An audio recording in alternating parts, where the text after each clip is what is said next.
I think that one of the things that nearly every woman who goes through this journey struggles with the most is learning to accept the healed body and the way that it looks.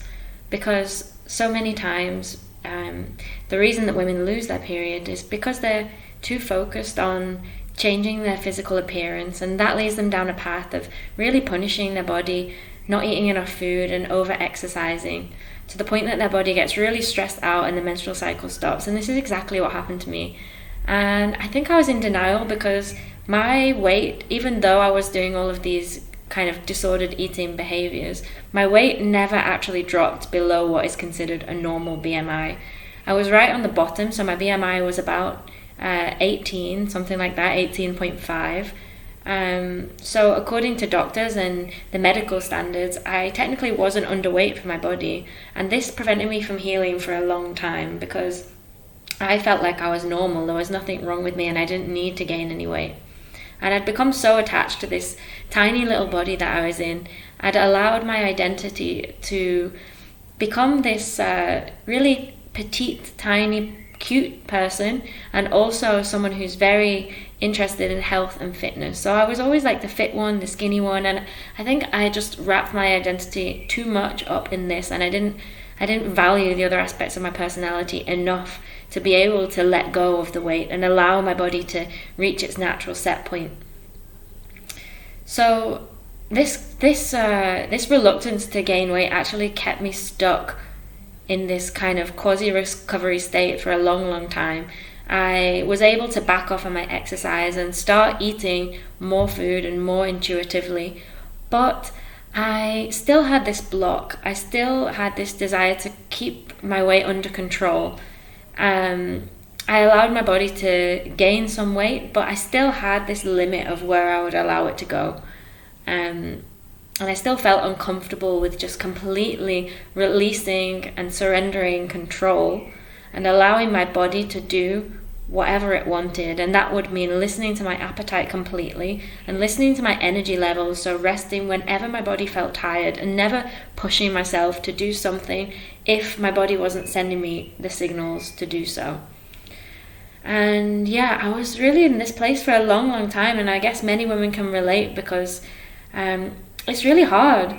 We've been programmed to want to have this small body and the social currency that comes along with that. We're constantly bombarded with messages from magazines, movies, TV, everything that thinner is better, and having a slim body is something that we should all be aspiring to. And also that it's healthy as well, which is not always the case. So how did I actually overcome this reluctance to gain weight and actually do the work and let my body gain the healthy weight that it needed to? I kind of compare it to smoking, where, you know, once you actually really decide that you want to quit smoking, and that true internal motivation is there, the actual process of quitting smoking becomes much more easy. Yeah, there's barriers to overcome, but there's also strategies that you can use that help you overcome those barriers if you have the true will to do it. And it was the same with gaining weight.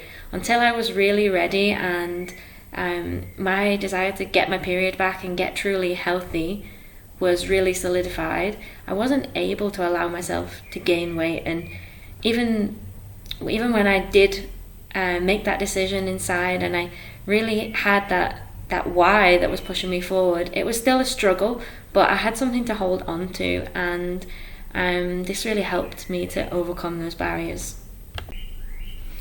I think the biggest thing that helped me was changing the clothes that I wore, because I was finding that I would wake up in the morning and I might feel absolutely fine in my body, but I'd go and get dressed, and if I put on a piece of clothing that was too tight and felt uncomfortable or was too small and didn't fit me, I would suddenly just go down the rabbit hole of feeling horrible about myself, and that could last all day.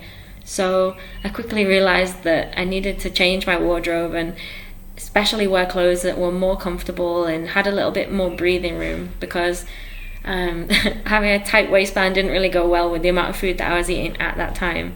And it's just nice to feel comfortable. So I spent a lot of time wearing yoga pants, sports clothes, like long loose dresses, things like that I could feel relaxed in, and I felt like I wasn't too exposed I didn't have any tight waistbands cutting in, or I didn't feel like I had weird lumps and bumps in my clothes that I didn't have before. And this thing really, really helped. Then the second thing that helped me a lot at that time was covering up the full length mirror in my room. And this isn't something I do anymore, but I did do for about a year, because I found it just too tempting to go and check my body in the mirror. And this was a habit that I got into that was really detrimental to my mental health, because I could go to the mirror and I would be checking multiple times a day, and I'd be picking my body apart. And as I was gaining weight quite quickly, I was really focusing in on the things that were changing, and it was sending me into a panic, which, now I can laugh about it, but at the time it was really intense, and I was still in this process of unraveling the identity of being a thin person, and I felt like I was losing myself. As I was watching my body change, I just felt like I wasn't myself anymore, and I couldn't connect with what I saw in the mirror. So I made the decision to cover up my mirror. I just took a big decorative scarf and I just hid it so that I couldn't see it. I still had a mirror in the bathroom so I could fix my hair and makeup and brush my teeth. And because I was wearing simple clothes, I didn't really need to look into the mirror to see what was matching and how things looked. And this really, really helped me a lot in that first year. The third thing that helped me was cleaning out my social media, because at that time I was following a lot of fitness and health and nutrition accounts, and a lot of these accounts were sharing photos of their bodies, so women in sports clothes, showing off their six-pack or something like that, and I found myself comparing to other women so much that, again, it was just really not doing my mental health and this growth process any favors. So I decided to really go through my social media and unfollow so many accounts that I used to, even if the people's message was a healthy one and they weren't promoting any extreme behaviors or anything like that. Just the fact that they were talking about eating healthy and exercising, things that I really didn't need to be doing at that time, and the fact that they were sharing pictures of their body, and usually they had this kind of ideal body type, it just wasn't right for me at that time. So I did a complete unfollow, and I really tried to seek out channels with people who just looked normal, people of all body sizes and shapes, and women who were promoting body positivity and intuitive eating and all these things. And I found that this really helped, because every time I opened up my social media, instead of feeling bad and starting to compare myself in a negative way to other people, I felt inspired and motivated to keep going on this journey. So those are my 3 tips that really helped me in this process of gaining weight. That's changing the clothes that you wear, clearing out the social media accounts, and also covering up the mirror in the house. So I hope these things help you, and leave me a comment below if you're going through this process at the moment and you want to connect with other people. Like this video and follow along with my account for more videos about hypothalamic amenorrhea recovery, women's health, yoga, and menstrual cycle awareness. Bye.